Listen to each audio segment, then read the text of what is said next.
funny about Black on Black Rhyme is when I got in, I didn't know.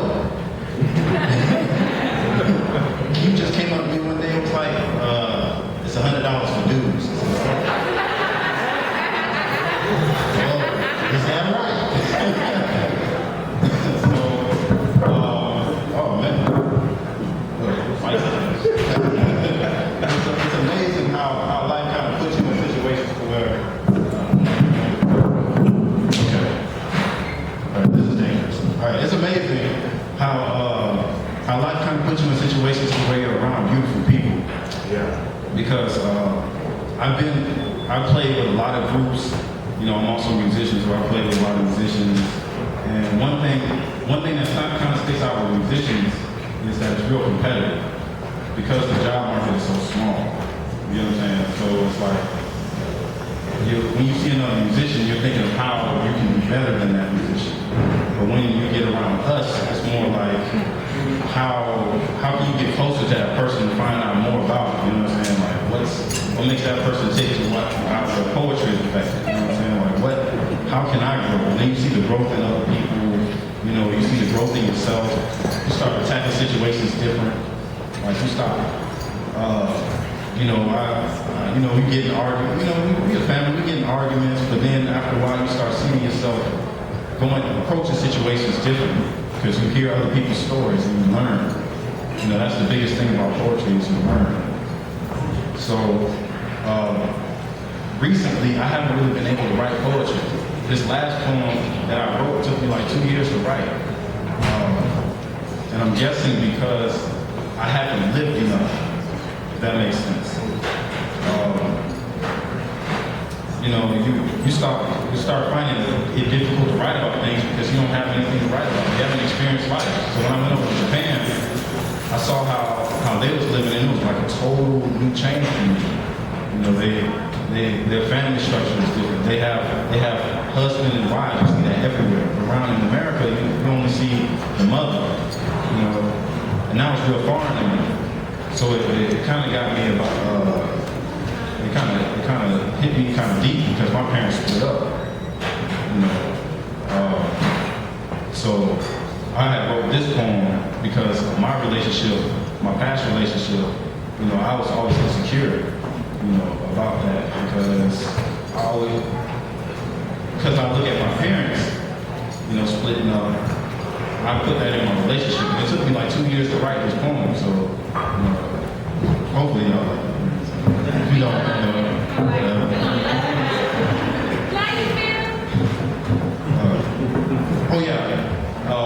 before I go on, since March, a lot of y'all knows I cut my hair. Yes. They sound right. Y'all don't know why. Hair is a symbol, it don't matter. But the reason why I cut my hair was my grandfather had passed away. And so me and my grandfather was really, really close.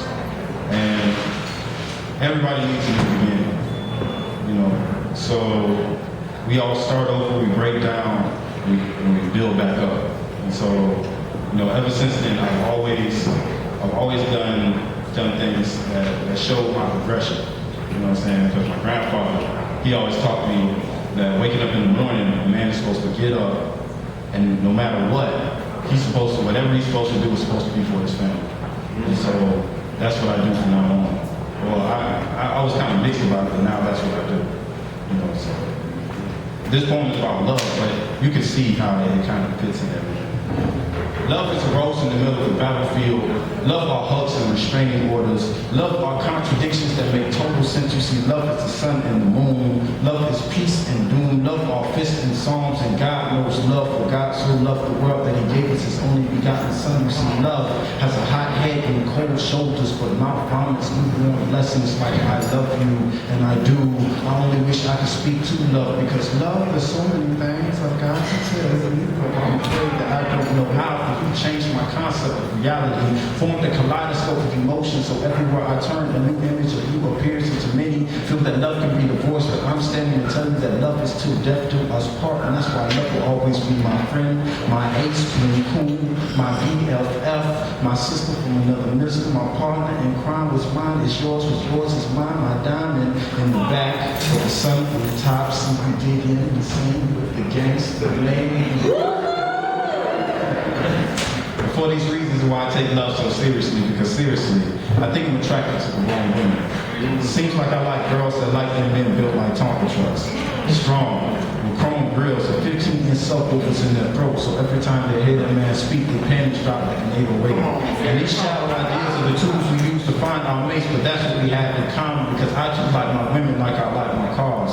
Exotic, candy paint on the nails and a lot of junk in that trunk, but it's amazing where we look for love. Spend all that time looking for a Porsche, but only get women built like a Buick, and it's just confusing. You riding down this lonely highway and searching for passengers to help you on this interstate of peace, but women seem to only like to ride when men do ride with their peace, and can't seem to understand why the relationships don't have no peace. You know, they tend to stray away from the beautiful king, but lean toward the beast. You know, they're hungry for them scraps, but not the appetite for the feast. But love is that contradiction that makes total sense. See, love is that rose in the middle of the battlefield, and that's why I take it so seriously. But I was so concerned with the way my lady Mercedes-Benz, I forgot to check off for her Carfax. She told me that she was a Jaguar.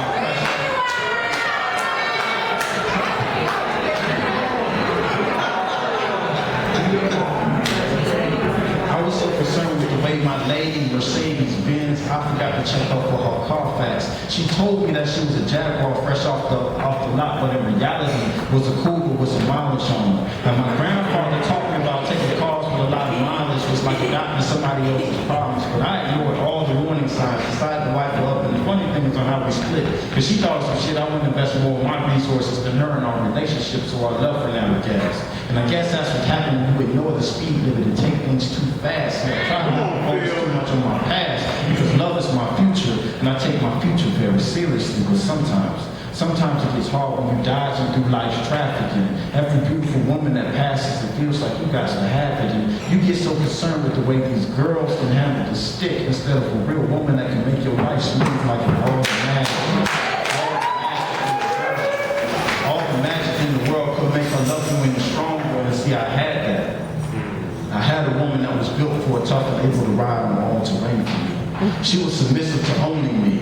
See, she loved it when I was in the driver's seat because she knew I wouldn't lead her astray. See, I loved her, but she loved me so much more. And it didn't matter how many bumps in the road that we had, we always stayed on one Honda Accord. So she was beautiful, always looking good. So many tried to get inside her interior, but couldn't because I had what was underneath her hood. See, she was on a high.